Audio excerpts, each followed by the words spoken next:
Witnesses report loud bangs moments after Trump said he had ordered retaliatory strikes. The US, UK and France have launched more than 100 missiles against what they say were Syrian chemical weapons facilities in response to a chemical weapons attack in a Damascus suburb a week ago. The Pentagon said the strikes, which began at 4 a.m. Syrian time, 0200 GMT, involved planes and ship-launched missiles and identified 3 targets: a scientific research center in Damascus, a chemical weapons storage facility west of Homs, and another storage site and command post nearby. Announcing the launching of the action in a 7-minute speech, President Donald Trump said the U.S. was prepared to sustain economic, diplomatic and military pressure on Syria's president, Bashar al-Assad, until he ends what he called the criminal pattern of killing his own people with chemical weapons.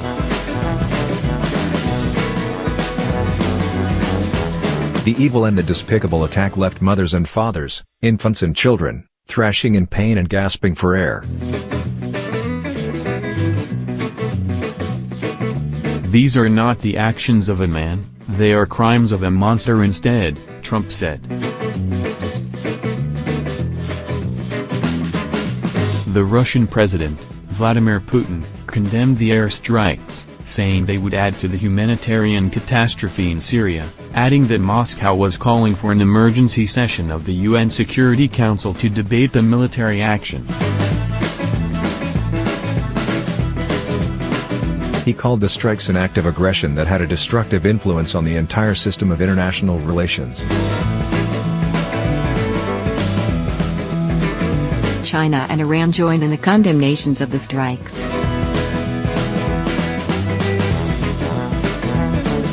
Syria's President Assad said would increase Syria's resolve to fight and crush terrorism in every inch of the country.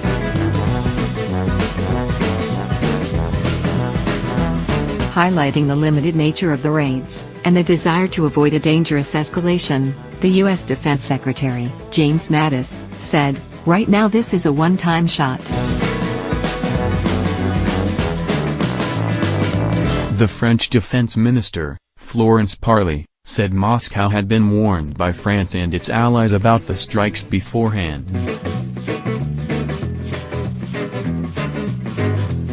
The UN Secretary-General, Antonio Guterres, said he was closely watching reports of the attack and told the countries involved that they were obliged to act within the guidelines of the Charter of the United Nations and international law in general.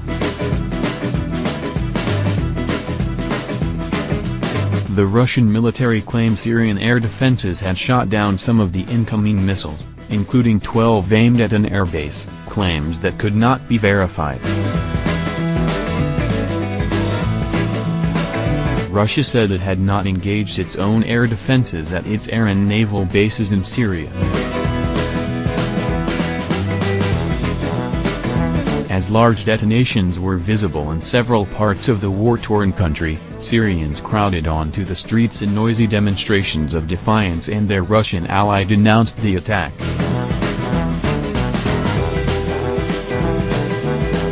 After Trump finished his 7-minute address, Theresa May and Emmanuel Macron made separate announcements of British and French participation, stressing that the strikes were limited to Syrian regime chemical facilities, and had no wider goals. May said there was no alternative to the action the 3 countries were taking.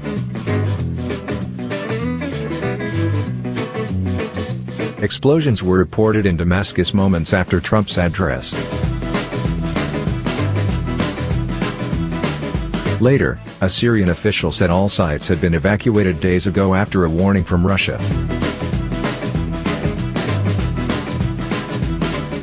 The Russian ambassador to Washington, Anatoly Antonov, issued a statement threatening consequences. A pre-designed scenario is being implemented, the statement said. Again, we are being threatened.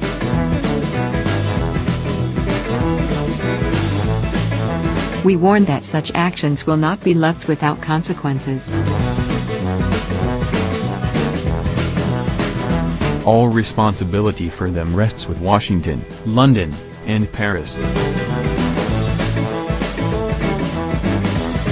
None of the strikes hit zones where Russian air defense systems protect the Russian bases of Tartus and Mamen, Russian news agencies cited the Ministry of Defense as saying. The Pentagon said in the immediate aftermath of the strikes that while there had been some Syrian air defense fire, it was not clear whether Russian air defenses in Syria had responded. The attack came on the eve of a planned visit by inspectors from the Organization for the Prohibition of Chemical Weapons, OPCW, to the site of last week's chemical weapons attacks, the Damascus suburb of Dilma. The US, UK and France had announced they had reached their own conclusion that the Syrian regime was responsible, an accusation denied by Damascus and Russia, which claimed on Friday the attack had been staged by British intelligence. The White House produced a summary of the evidence it said pointed to the regime's responsibility for the Douma attack. It said that regime helicopters were seen by witnesses hovering over the area of the attack on 7th of April dropping barrel bombs. Remnants of the barrel bombs looked like chlorine barrel bombs from past attacks. It said that the victims showed symptoms of both chlorine and sarin poisoning. The White House assessment also claimed there was reliable information indicating coordination between Syrian military officials before the attack.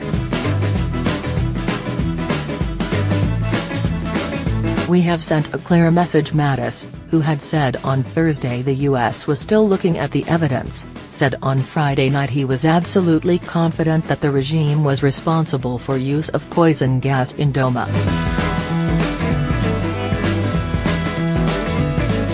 He said there was clear evidence of the use of chlorine, but we are not certain about sarin right now.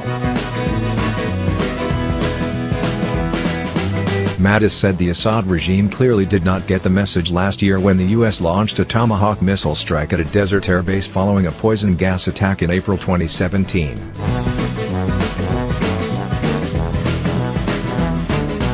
On that occasion, 57 missiles were fired. Mattis said slightly more than double that total were used in the strikes overnight. This time, we have struck harder, the defense secretary said. Together we have sent a clear message to Assad and his murderous lieutenants that they should not perpetrate another chemical weapons attack for which they will be held accountable. Trump said the Douma attack was a significant escalation in a pattern of chemical weapons use by that very terrible regime.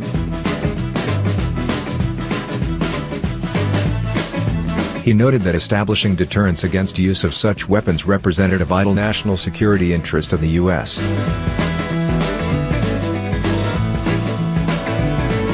Macron confirmed that France was involved in the airstrikes, saying the French role would be limited to Syria's chemical weapons facilities. We cannot tolerate the recurring use of chemical weapons, which is an immediate danger for the Syrian people and our collective security, a statement from the Élysée presidential office said. May stressed that the aims of the intervention were limited to stopping chemical weapons use, for humanitarian reasons, and to uphold the international norm outlawing their use. We have sought to use every possible diplomatic channel to achieve this.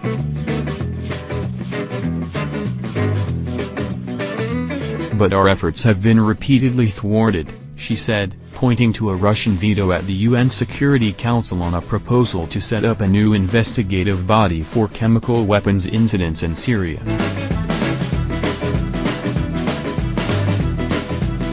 So there is no practicable alternative to the use of force to degrade and deter the use of chemical weapons by the Syrian regime.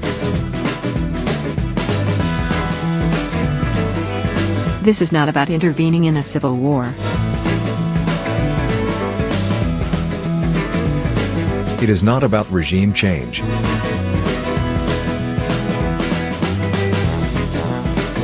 The decision to launch a military strike in response to last Saturday's chemical weapons attack in a rebel-held district of Damascus was fraught with risks.